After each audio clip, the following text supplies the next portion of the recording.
Lovely peoples, क्या हाल है? Welcome to another episode of DS talks, जहाँ पर हम इतना कड़वा माल लेके आए हैं कि भाई तुम्हारा एकदम मन हौसिया की प्रफुल्लित हो जाएगा और तुम सोचोगे कि भाई लौंडा कमाल का है, अब कर लेते हैं सब्सक्राइब, इससे ज्यादा भी कोई नहीं मांग सकता है। तो डीएस टॉक्स के प्रथम मुद्दे में हम बात करने वाले हैं Dinesh visions horror comedy universe, यानी कि भाई सुपर नेचुरल यूनिवर्स, जिसमें जो है रूही, स्त्री एंड भेड़िया जैसी फिल्में आ चुकी हैं एंड आने वाले टाइम पे वैम्पायर और भी काफी सारी पिक्चरें आएंगी। स्त्री का सेकेंड पार्ट भी इसी 15 अगस्त के आसपास आना है। इस यूनिवर्स की एक नई फिल्म मुंजिया का टीजर रिलीज हुआ है, कल फिल्म जो है 7 जून को रिलीज होने वाली है। एंड टीजर के बारे में एक ही बात कहनी कि भाई जितनी भी पिक्चरें आती हैं जिसमें वीएफएक्स या सीजीआई का काम होता है, ये इनडायरेक्टली पता नहीं क्यों आदि पुरुष के मेकर्स को 2 थप्पड़ मारने का काम करती हैं। एज यू नो कि मैड डॉग यूनिवर्स बहुत ज्यादा पैसा स्पेंड नहीं करता है अपनी फिल्मों में, बट स्टिल उनकी जो क्वालिटी होती है वो एकदम कर्रे लेवल की होती है। एंड यहाँ पर मुंजिया के अंदर भी जो वीएफएक्स के शॉट्स थे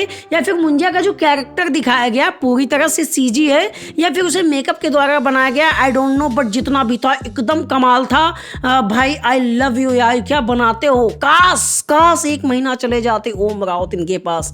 ये दर्द, ये तकलीफें, ये चीजें आज कुछ अलग ही होती भाई। इसके बाद नेक्स्ट मुद्दा हमारा जो है जॉनी भैया के परम मित्र से रिलेटेड है, यानी कि हमारे रणवीर सिंह साहब से, जो कि आजकल काफी केयर कर रहे हैं बोल्ड लेवल से।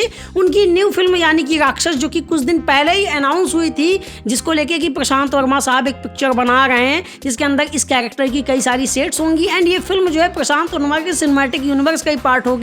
अब ऐसी खबरें आई कि भाई ये पिक्चर नहीं बनती हुई नजर आ रही है। नहीं, फिल्म बनेगी बट रणवीर सिंह इस पिक्चर के अंदर नहीं होने वाले हैं। कुछ ट्रस्टेबल सोर्सेस के मुताबिक फिल्म जो है जुलाई में फ्लोर्स पे जाने वाली थी एंड अनाउंसमेंट वीडियो के लिए रणवीर सिंह एंड प्रशांत वर्मा की कुछ मीटिंग्स हुई थी एंड उसी बीच कुछ चीजें ऐसी ठीक नहीं हुई और दोनों लोगों ने अपने रास्ते अलग कर लिए हैं एंड अब ये फिल्म जो है प्रशांत वर्मा बनाने के लिए किसी नए एक्टर को ढूंढ रहे हैं। भाई मैं इसे क्या समझूं कि ठाकुर साहब का समय खराब चल रहा है या फिर ऐसा बोल सकते हैं कि जॉनी भैया की संगत सबको हजम नहीं होती है। एक बार कम से कम उनके को स्टार जो उनके साथ काम करते हैं उनसे तो पूछ लेते कि एक्सपीरियंस कैसा रहता है। खैर, इसके बाद नेक्स्ट हम बात करने वाले हैं बिल्ली जिनकी मौसी टाइगर भैया के बारे में, जिनकी नेक्स्ट मूवी आने वाली है धर्मा प्रोडक्शन हाउस के साथ। एंड सबसे इंटरेस्टिंग बात पता क्या है कि ये जो है एक एक्शन इंटरटेनमेंट वाली पिक्चर है। बता तो ऐसे रहे जैसे कि टाइगर भैया ने कभी एक्शन किया ही नहीं है। चाचा एक्शन के अलावा कुछ कभी करा भी है? खैर, मुझे अभी इस चीज के बारे में कुछ नहीं कहना है। हालांकि मेकर्स ये कह रहे हैं कि पिक्चर की जो स्क्रिप्ट है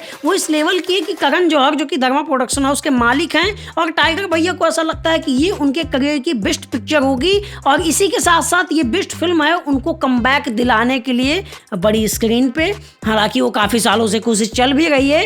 एंड एक चीज यहाँ पर और नोट करी गई है, ऐड करी गई है कि इस फिल्म के अंदर टाइगर भैया जो रोल प्ले करने वाले हैं, इससे पहले आज तक इन्होंने ऐसा कुछ किया ही नहीं है, मतलब 10 सालों में। और जहां तक मुझे याद है 10 सालों में उन्होंने सिर्फ 2 चीजें नहीं करी हैं, पहला तो ऑन स्क्रीन एक्टिंग और दूसरा पैंट नहीं उतारी है। खैर, इसके आगे कुछ बोलूंगा तो विवाद हो जाएगा। एक टाइम ऐसा हुआ करता था जब गणपत आ गई थी, उसका फर्स्ट टीजर आया था, फिर बड़े मियाँ छोटे मियाँ, तो मैंने एक टाइम पे बोला था कि भाई बंदा कर रहा है कम से कम अप्रिशिएट करो, बट अभी मुझे भी समझ में आ चुका है कि बंदा क्या कर रहा है, इसे बंद करो, अप्रिशिएट बाद में करना। इसके बाद नेक्स्ट हमारी एक छुटकू सी अपडेट है सिंघम अगेन से रिलेटेड, जहाँ पर अजय देवगन सर का एक behind the scene photo leak हुआ है।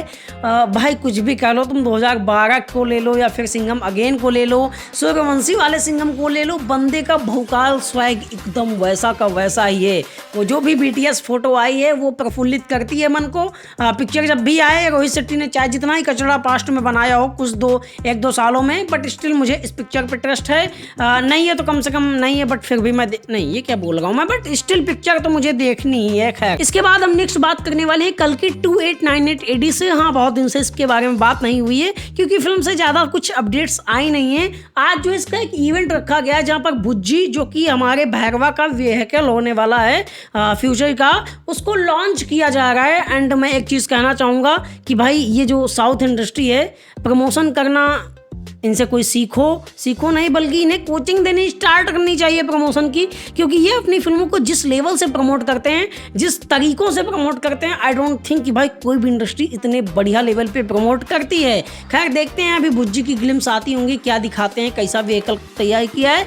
वैसे मुझे लीक पिक से दिख गया था वो कैसी होने वाली। इसके बाद नेक्स्ट एंड लास्ट हम बात करने वाले हैं रामायण ट्रिलॉजी के बारे में, जो कि अब कैंसिल हो चुकी है। नहीं, कीबोर्ड पे तुम गालियां लिखना बंद करो, पूरी बात पहले समझ लो। डायरेक्टर नीतीश तिवारी चचा की ये जो पिक्चर है उसके बारे में बहुत सारी नई नई अपडेट्स आई हैं, जिनमें से सबसे पहली अपडेट यही है कि ये फिल्म जो है अब ट्रिलॉजी नहीं होने वाली है। फिल्म को सिर्फ और सिर्फ 2 पार्ट्स में बनाया जाएगा। मेकर्स ने डिसाइड किया है कि फिल्म की स्टोरी को इस तरह से रखा जाएगा कि भाई पहले पार्ट के लिए कुछ चीजें एंड सेकेंड पार्ट के लिए कुछ चीजें, एंड एक और सबसे बड़ा डेवलपमेंट की इस मूवी की जो शूटिंग है वो एक साथ चालू करी जाएगी, यानी कि 365 दिन का एक पूरा शेड्यूल रखा गया है, एक साल का।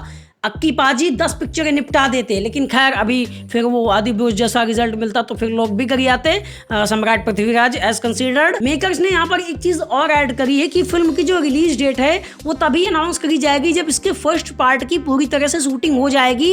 एंड ऐसा नहीं है कि पिक्चर पहला पार्ट आएगा, रिस्पॉन्स देखेंगे, फिर उसकी शूटिंग चालू होगी। दोनों ही पिक्चरें एक साथ शूट करी जाएंगी। इवन कि कुछ पोर्शन जो है सेकेंड पार्ट का फर्स्ट पार्ट के अंदर भी डाला जाएगा, थोड़ा सा जिज्ञासा बढ़ाने के लिए। भाई इतना बड़ा प्रोजेक्ट बना रहे हो, जिज्ञासा तो अपने आप में ही है। नहीं वो तो कोचिंग, अरे खैर वो अलग मुद्दा है अपना। हालांकि इस चीज से एक चीज और कंफर्म हो जाती है। कुछ दिन पहले मैंने एक वीडियो बनाया था जहां पर ये बात करी थी कि इस फिल्म का बजट जो है 830 करोड़ यानी कि $100 मिलियन के आसपास कुछ बताया गया है। अब ये चीज कंफर्म हो रही है कि जबकि मूवी की शूटिंग एक साथ ही चालू हो रही है दोनों पार्ट्स की, तो सिर्फ एक पार्ट का ये बजट नहीं होने वाला है, बल्कि 850 करोड़ में पूरी पिक्चर निपटाने वाले हैं दोनों पार्ट्स की। फिल्म से एक और इंटरेस्टिंग अपडेट आई है जो कि एक स्पिन ऑफ कैरेक्टर के बारे में है, जो कि हमारे हनुमान जी का होने वाला है। मेकर्स के अनुसार 2 पार्ट्स के सक्सेस के बाद ये जो है हनुमान जी के ऊपर एक फिल्म बनाएंगे। आई मीन कि उस कैरेक्टर का एक स्पिन ऑफ दिखाएंगे। हालांकि एक डाउट्स हैं कि क्या सनी पाजी मतलब वो ओरिजिनल वाला रोल पोर्ट्रेट करेंगे या फिर उनके यंगर वर्जन के लिए कोई दूसरा लाके मतलब कुछ भी करेंगे। खैर जो भी हो, चीजें मजेदार तो लग ही रही हैं अभी के लिए। और सबसे बड़ी मजेदार बात ये कि ये एपिसोड अब यहीं पे खत्म होता है। और क्या बोलता ही जाऊंगा, घर जाना है, घर में गरमा जा रहा हूँ तुम्हारे चक्कर में, तुम सब्सक्राइब नहीं कर रहे हो। खैर तुम्हें डीएस टॉक्स का ये एपिसोड कैसा लगा है तुम कमेंट सेक्शन में बता सकते हो। सबसे बड़ी बात, कौन सी अपडेट तुम्हें ज्यादा एक्साइटेड करती है ये भी बताओ। और बाकी मिलेंगे किसी अगले वीडियो में। ओके बाय, जय Hind, love you all of. क्या यार लड़की